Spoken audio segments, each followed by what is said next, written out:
Սիրելի հայրենակիցներ, հարգելի գործընկերներ, Տիկին Յոլյան, հարգանքներս ձեզ։ Ցավում եմ, որ պարոն Արայիկ Հարությունյանը այստեղ չի, սրճարանից դեռ չի եկել, բայց այս վերջին օրերի իր պահվածքին հետևելուց անկեղծ ասած մի զգացողություն ա մոտս, որ պարոն Հարությունյանը քաղաքական տրավմաների իր մուրը որոշել է ընդդիմությունից անի։ Մենք կապ չունենք ձեր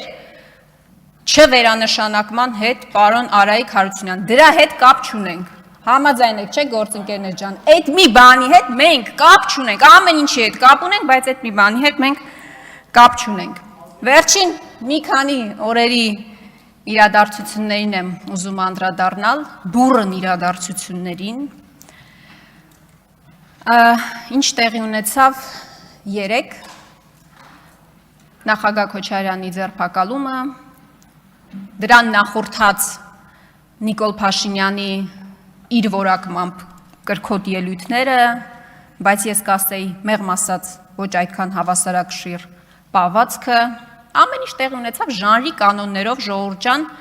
մենք դա բազմիցս տեսել ենք։ Հարց ու պատասխան, անմիջապես այս ամբիոնից հրահանգներ իրավապահ ուժային կառույցներին ամենակարճ ճանապարհն է ընտրված։ Մի ժամանակ գոնե WhatsApp-ով նամակներ էին գրում, ինչ-որ պրոցես էր գնում, հիմա այդ ձևականությունն էլ չկա։ Միանգամից այս ամբիոնից ուղիղ եթերով հրահանգ իրավապահ ուժային կառույցներին։ Քաղաքական հետապնդում եւ անձնական վրեժխնդրություն։ Այդ երկու ձևակերպումներն է բնորոշ նրան, ինչ տեղի ունենում վերջին երկու օրերի ընթացքում։ Ուսանորություն չի, նորից եմ ասում, մենք դա տեսել ենք, պարոն Յողվան, չէ՞։ Մենք այստեղ նստած տեսել ենք, որ Սամվել Կարապետյանը, երբ որ հայտարարություն արեց հարգելի գործընկերներ ուժեղ Հայաստանի, մենք այդտեղ նստած, հետևում էինք այնտեղ նստած Նիկոլ Փաշինյանին, համակարգիչը բացել էր, այսպես ինչ-որ հրահանգներ էր գրում, դրանից հետո ձերբակալությունը եւ այն բոլոր գործընթացը, որ սկսվել է ձեր առաջնորդի նկատմամբ, ականատեսը դրա եղել է ամբողջ հասարակությունը։ Գագիկ Ծառուկյանի նկատմամբ տեղի ունեցած իրադարձությունները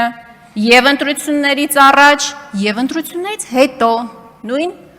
Արարատ կոնյակի գինու օղի կոմբինատի հետ կապված հրահանգ անմիջապես, դրանից հետո համապատասխան պարոն Արայիկ Հարությունյանը եկավ,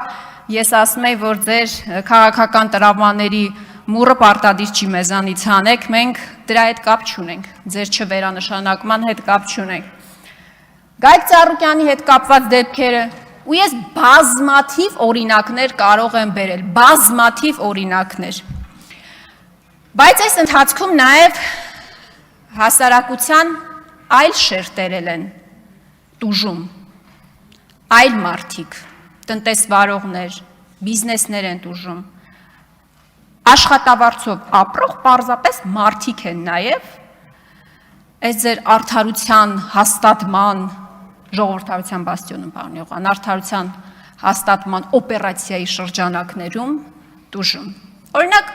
ինչպես Գագիկ Ծառուկյանի բիզնեսների հետ կապված, երեք էլ բազմաթիվ բիզնեսներ կապարանակնքվել են։ Ինչ կարաք ասեք, ինչի։ Այդ մարդիկ ինչ են անելու, այդ գույքը վերցնելու են, տանեն իրանց տուն, գողանալու են, ինչ են անելու։ Հարյուրավոր մարդիկ աշխատում են, այդ մարդիկ հիմա անորոշության մեջ են, ինչ պետք է անեն։ Ապօրինի է, չգիտեմ ինչ է, լավ թող այդ մարդիկ շարունակեն աշխատել։ Բայց դու գիտեք դա ինչի եք անում, որ հետո վերցնեք, իբր տակ ժողովրդին, բայց իրականում ձեզ վերցնեք, հետո տակ ձեզ համար հաճո որևէ օլիգարխի, սխեման շատ պարզ է, կամ ձերբակալությունների հետ կապված, կալանավորումների հետ կապված, մենք Արեգնազ Մանուկյանի դեպքը շատ ենք այստեղ քննարկել եւ առաջընթաց կա, եւ առաջընթաց ունենք, 3 մի կնոջ են ձերբակալել, որը 3 անչափահաս երեխաների մայր է եւ հրաշալի նորություն ունեմ ձեզ համար, տեսակցությունները բաց է ժողովուրդ։ Այդ կնոջ տեսակցությունները բաց է, բայց մի փոքր խնդիր կա այստեղ։ Այդ կինը ամուսին չունի։ Հիմա հարց եմ տալիս ձեզ, ով պետքա պահի այդ երեխեքին։ Դուք ասեք տատին թող պահի այդ երեխեքին։ Տատին էլ են կալանավորել։ Կարող եք ասել մորքուրը թող պահի, մորքուրին էլ են կալանավորել։ Իդեպ մորքուրի եւ մոր տեսակցությունները փակել են։ Կասեք պապին թող պահի, պապին է տնային կալանք են տվել։ Այսինքն ընտանիքի հորը տնային կալանք են տվել, որը ենթադրում եմ բիզնեսի հիմնադիրն է, ենթադրում եմ։ Կնոջը եւ երկու դուստրերին կալանքի են տարել։ Այս չի ձեր արդարադատություն, Ժորժ ջան։ Ինչ կապ ունի սա նախկինների հետ, չգիտեմ ում հետ, ինչ կապ ունի, օրինակ այս ընտանիքի պատմությունը, ինչ կապ ունի դրա հետ։ Դուք կարող եք ասել, մենք ինչ կապ ունենք դատական համակարգի հետ, բայց Նիկոլ Փաշինյանի ելույթից հետո դա էլ չեք կարող ասել, որովհետև ինքը պարզ ասում է, այո, ես հրահանգ եմ տալիս։ Սա իշխանության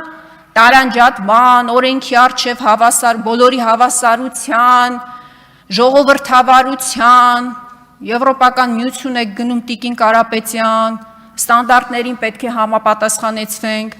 Այդ ամեն ինչի ֆոնին ես օրինակ անկեղծ ուզում եմ հասկանալ դուք եւ Եղոյանը ինչ եք զգում, երբ որ Նիկոլ Փաշինյանը այստեղից հայտարարում է, որ հա, ես եմ ասել ու ասում եմ, ուղիղ տեքստով ասում եմ, ես եմ հրանգներ տալիս, բայց մեզ դատախազ ինչի է պետք։ Քննչական, հակակոռուպցիոն, ուժային կառույցներ, չէ, ուժային կառույցները պետք են որ գործողություններ անեն։ Այդ դրանք մեզ ինչի են պետք, եթե ամեն ինչը Նիկոլ Փաշինյանն է որոշում։ Եթե դատական համակարգն է մեղավոր, որովհետև մի հետաքրքիր բան է, գործընկերներ ջան, նկատել եք, սահմանադրության փոփոխությունը փորձում են դատական համակարգի բարելավման սոուսով մատուցել, որովհետև ոչ են ասի սահմանադրություն ենք փոխում, որ անկախության հռչակագիրը հանենք եւ այլն, որ մի շարք փոփոխություններ անենք, հետո Տիգրան տանք, հապարտ այստեղ ասում էր անկլավներ։ 4 տարի առաջ հանրային հեռուստաընկերության եթերում էր ասում էր ոչ մի իրավական հիմք չկա, ոչ մի մենք բոլոր քարտեզները նայել ենք, ոչ մի իրավական հիմք չկա, քարտեզն ի վերջո ինչ է։ Ասում է դրանք գծագրեր են, էլի, ցանկացած քարտեզ դա գծագիր է, իրավական հիմք չի, բայց հիմա պարզվում է, որ Տիգրանաշենը անկլավ է, իրավական հիմքը, բայց չի ասում որն է։ Դուք այդ ամեն ինչը փորձում եք այս սոուսով մատուցել սահմանադրության փոփոխությունը, որ դատական համակարգը բարեփոխում եք։ Ժորժ ջան, մի հատ նորությունն եմ ձեր համար։ Հակակոռուպցիոն դատարանը, այն դատարանը, որը տվել է կալանքները, դուք եք ստեղծել։ Ոչ այս մի ընդդիմադիր խմբակցությունն է ստեղծել, ոչ էլ այն ընդդիմադիր խմբակցությունն է ստեղծել։ Ձեր ստեղծած դատարանն է։ Բարեփոխումների շրջանակներում ձեր Կարեն Անդրեասյանը հպարտանում էր, որ դատական համակարգի դատավորների 70%-ը փոխված է, նախկին չի, ներկա է, 30%-ն էլ մնացել է, բայց այդ 30%-ն էլ ծաղկաքաղ է կարել նախկինի ամենավատ բարքերը, ամենավատ դատավորներին, մացոներից սկսած թողել եք իրենց տեղում։